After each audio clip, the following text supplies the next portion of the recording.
Hello and welcome to another edition of Issues with Jide. Here we'll talk about actions and inactions of those who shape our political and national landscape.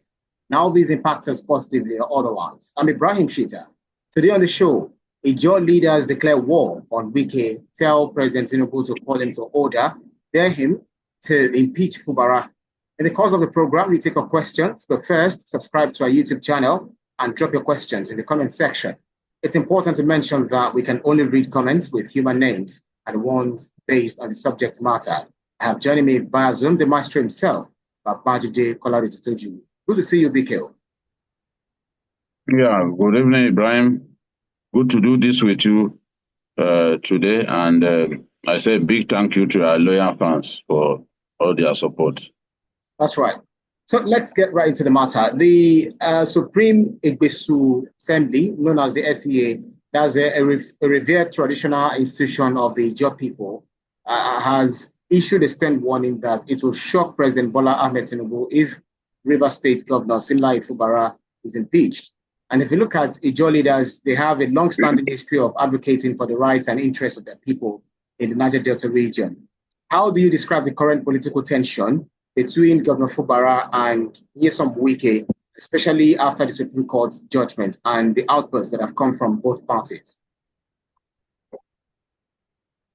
I think I am a little more optimistic about peace than I was some months back. One, I've always said that it is the judiciary that can resolve that issue. I've always said that I do not believe that some form of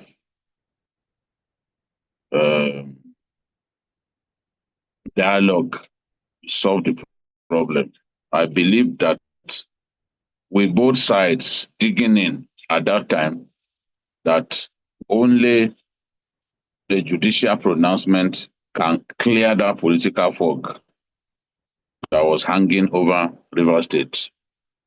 Because both sides had made up their minds not to bend over backwards for peace and for the resolution of those long-standing issues. Where the governor insisted that he will run the assembly with 3 persons, and he declared, based on promptings by some of his supporters and some opportunistic lawyers, he was dealing with just 3 lawmakers. They used to be 4. He appointed one of them as chief of staff, and they became 3 members. 3 members of the House of Assembly sitting and passing the governor's 1.1 trillion budget in record time. You will expect that that kind of budget, they will take their time to look at it. But 3 individuals looked at the budget, no questions asked, they simply passed the budget. I was worried at that time because I had never seen anything like that. 3 persons running the State House of Assembly, effectively now balanced and on the weighing heavily on the side of Wike and the 27 House of Assembly members who are loyal to him. Now, as you can see, because the Supreme Court ruled that Rivers State should not be entitled to allocation unless, of course, it presents the budget to the assembly led by Martin Amewule. This was a judgment that Justice Omotosho of the Port Harcourt of the Federal High Court, Port Harcourt, had earlier given that the governor ignored. Now, you know why I am a little optimistic? The governor has indicated his desire to implement the decision of the Supreme Court. Wike also gave 2 conditions today, that the governor should go and present the budget to the House. And secondly, he should send his list of commissioners for screening. As far as is concerned, the screening done by 3 members is illegal, and so a properly constituted House should conduct fresh screening. This, no doubt, if they continue to insist on this, no doubt, amounts to the humiliation of the governor. But these are people he had been working with for almost 2 years. So bringing a list of commissioners back for clearance would effectively mean that the governor has eaten the humble pie. But in my view, you stoop to conquer.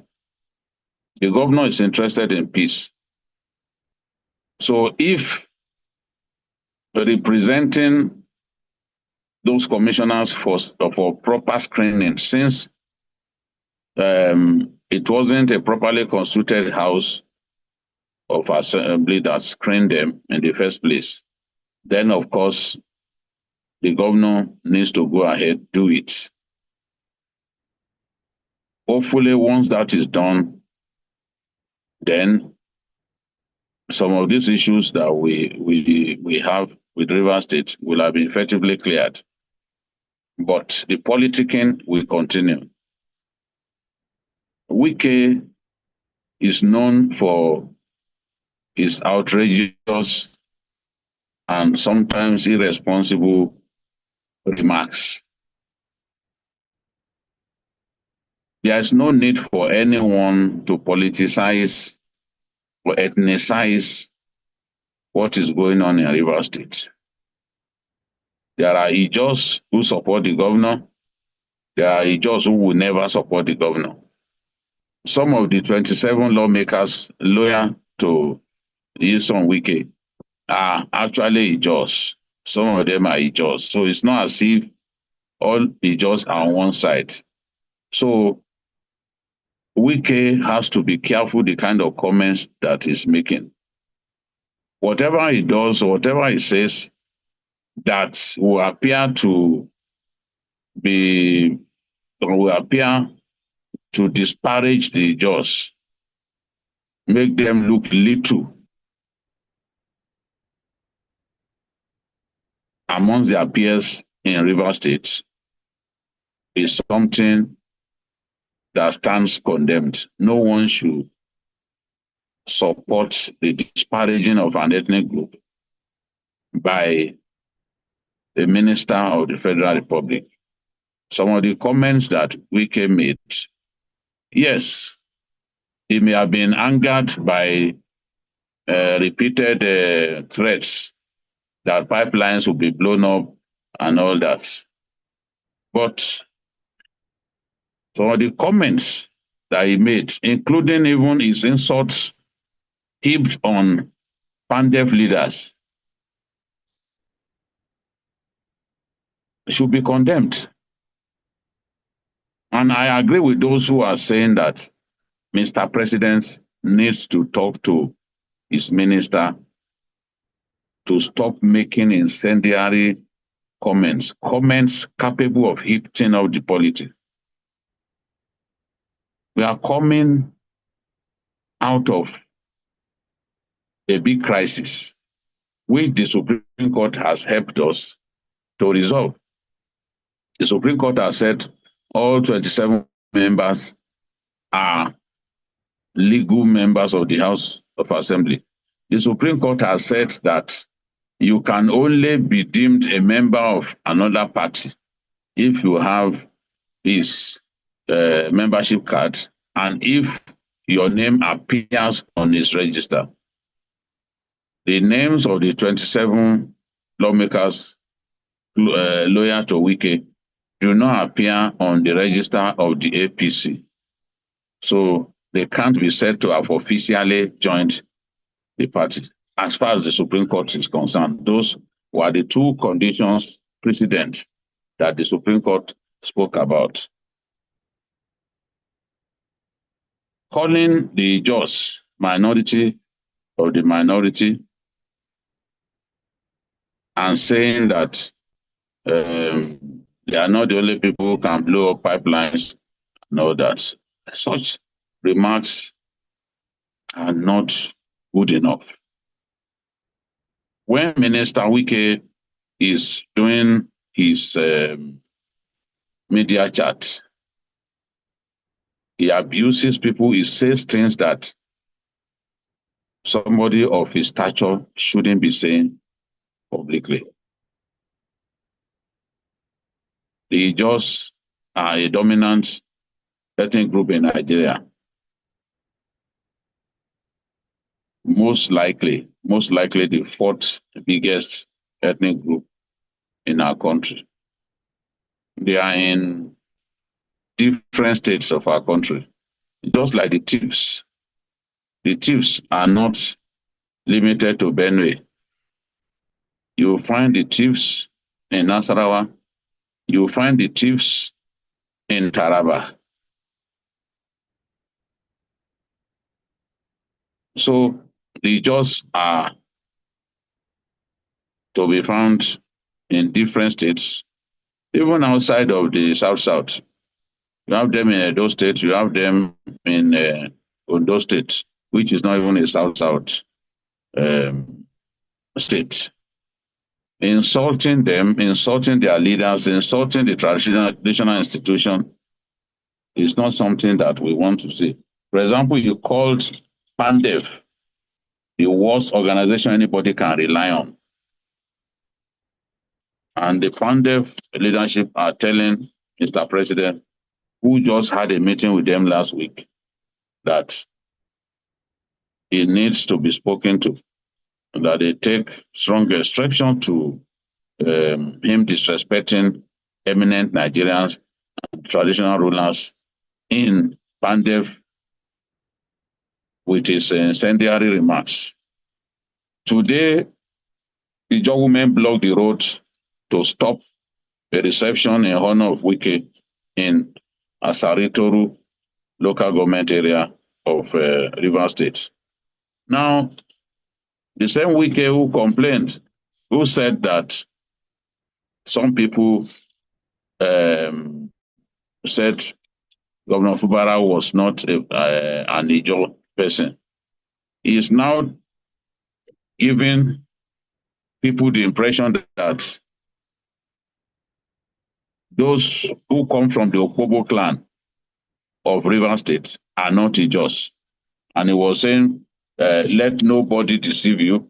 Governor Fubara is not an Ijaw person. You see, listen to him. He said, let nobody deceive you that the governor is Ijaw. All of you are Ijaw. Are you benefiting? He then went on to say we must come up to say people must not behave and treat people, use and dump them, and then you say it's politics. That politics has to stop. So his anger remains the way the governor effectively brushed him aside after becoming the governor of the state by his grace and the grace of God. So you can see now that he's even trying to divide the Ijaws by saying the governor is not an Ijaw person. The same thing that he had condemned in the past, the same remarks that he had condemned in the past, that when he picked the governor, they were telling him that he was not a proper Ijaw person. He is now saying it to the Ijaw and Kalabari leaders and stakeholders who honored him today. I think that as much as possible, the president needs to talk to Wike. Let him focus on his job as minister in Abuja and stop heating up the polity with statements capable of stoking the embers of war. Statements capable of inflaming passions. Rivers is a very precarious state. It's a state where violent combustions can happen at any time. And both Wike and the governor must come to peace. That is what people want to see. No real progress can happen in an atmosphere devoid of peace. Absolutely. So Wike have to guide his utterances. I'm not impressed by the way he's trying to put down the Ijaw people, saying that they are minority of minorities in all the states of the South except Bayelsa State. And he said clearly that an Ijaw son cannot win an election in any part of the South except in Bayelsa State, that it is only in Bayelsa that they constitute majority. The majority, a candidate from majority tribe does not necessarily will not necessarily win an election. There are governors today that I know who do not belong to the majority tribe, but they won election all the same. The Bauchi governor, for example, is one of such persons. Yeah, but BKO, the Ijaw leaders argue that their people are being sidelined in Rivers State's political landscape. But historically, have ethnic considerations played a role in past troubles in the Niger Delta? And to what extent is that a factor in this crisis? It's a factor, no doubt about it. When Rotimi Amechi picked Tonye Cole, okay, Dakuku, when he picked Dakuku Peter side, what the PDP simply did was to pick somebody from Ikwere land. Because the Ikweres may not have more than 3 local governments, but those local governments are quite big. You know, local governments like Falga, you know, like Ikwere local government, they are, in terms of population, they are quite big. They are the size of like 4 or 5 local governments put together.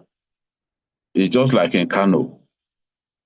Kano municipal local government will swallow, in some cases, up to 6 or 7 local governments. The votes coming from there. So you can actually have fewer local governments and still win an election. It all depends on the population in those few local governments. So the Ikwere local government, Falga, for example, they have quite big. And once the PDP picked someone from Ikwere land, that is Nyesom Wike, it won the election easily. But in this struggle, some people are trying to ethnicize the conflict in Rivers State, but they've not really succeeded that much, because you still find Ijaws, for example, who are not on the side of the governor. You still find Ikweres who are not on Wike's side. So somehow, this whole conflict is not defined by ethnicism, from what I've seen. There are those who don't want to have anything to do with Wike because they believe it's overbearing and that the state needs a governor who will have the independence of mind to do his job. But it is on record that since 1999, this is the first Ijaw son to become governor of Rivers State. And what Wike is saying is, if the thing were to be left, if a level playing field had been allowed for the candidates, the different candidates of different parties,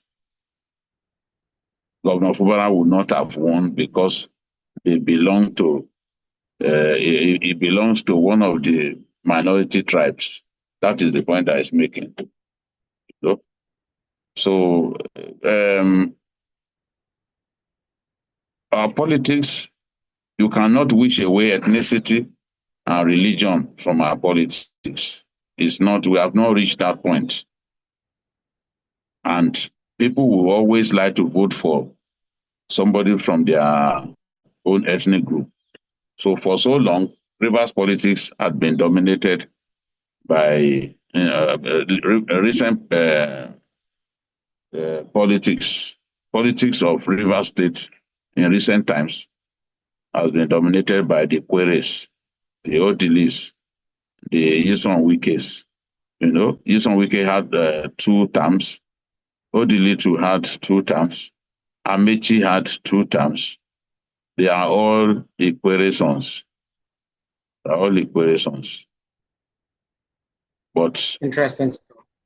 yes, but Wike opted for an Ijaw son this time around, and he seems to have regretted his action because what he expected from the governor was not what he found. So, Wow. but it is not a reason for Wike to be making the kind of remarks that he's making about the job people, you know, saying that they do not have, saying that the heavens will not fall if the governor gets impeached. I would have expected that he would not, even the matter of impeachment, he would not want to talk about it. But by saying that the heavens will not fall if the governor is impeached, he has given people listening to him the feeling that he will not mind the governor being impeached. That's the interpretation that anybody will give that. All right. They That's will right. have the feeling that he will do whatever it takes to make sure that the governor gets impeached. That's right, PK. Son cannot win an election in any part of the South except in Bayelsa State, that it is only in Bayelsa that they constitute majority. The majority, a candidate from majority tribe does not necessarily will not necessarily win an election. There are governors today that I know who do not belong to the majority tribe, but they won election all the same. The Bauchi governor, for example, is one of such persons. Yeah, calling it war is unnecessary. The focus should be on governance, not political power struggles. The people of Rivers State deserve peace, not endless fights. And about the last one I'll take is Shegun Olale saying, the Rivers crisis is a distraction from real governance. Let both parties sit down and resolve their issues. The people need progress, not practical drama. So, BKO, because of our time, if you look at Rivers State, is an economic powerhouse in Nigeria, particularly due to its oil wealth. How does political instability, how do you think the political instability would affect business confidence, investment, and economic development in the region, especially as the renewed hope agenda, the administration of President Bola Ahmed Tinubu is looking to harness all the resources in the state to the benefit of the mankind in Nigeria? Yes, it's important to resolve this matter because oil production could be impacted by unrest in River State, and we do not want to see that. Remember MEND, remember Tompolo, the role that he played some years back when they were when Niger Delta militants were blowing up pipelines. They were targeting Nigerian export terminals and blowing up pipelines. The truth is, the Ijaws may not be the majority in the South, but they are in a lot of the big oil producing communities. oil pipelines, oil installations pass through their communities. So they understand the terrain and they can do a lot of havoc.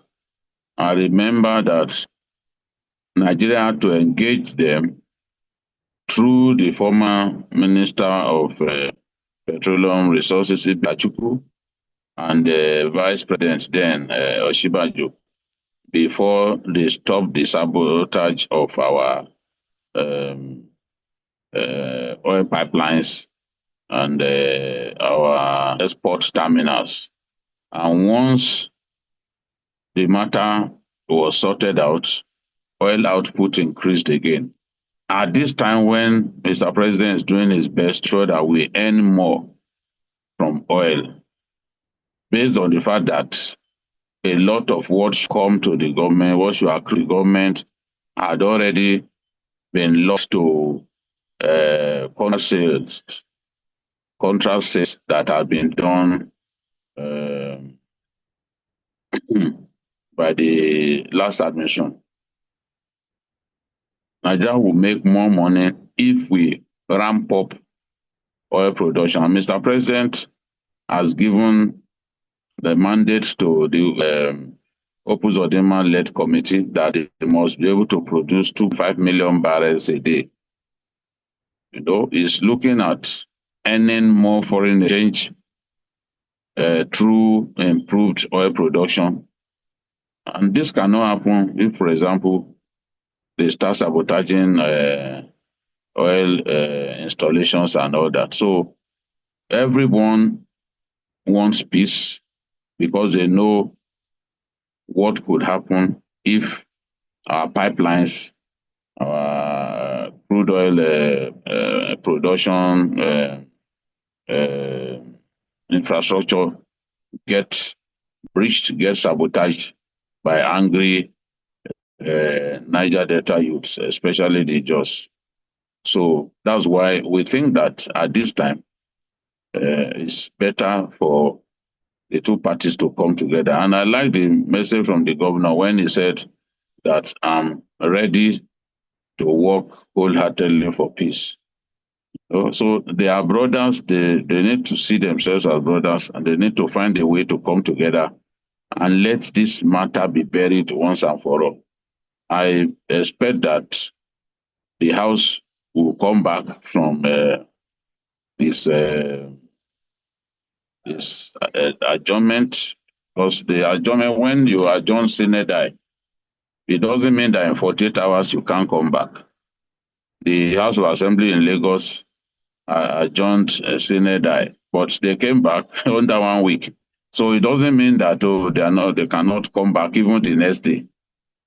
What it simply means is that no date was given, no date was set for them to resume plenary. So I believe that this is the time for Mr. President to call the warring parties together as a father, call them together and give instructions to both men to go and solve the problem once and for all. I believe that to be beneficial to everyone. We want peace in that state.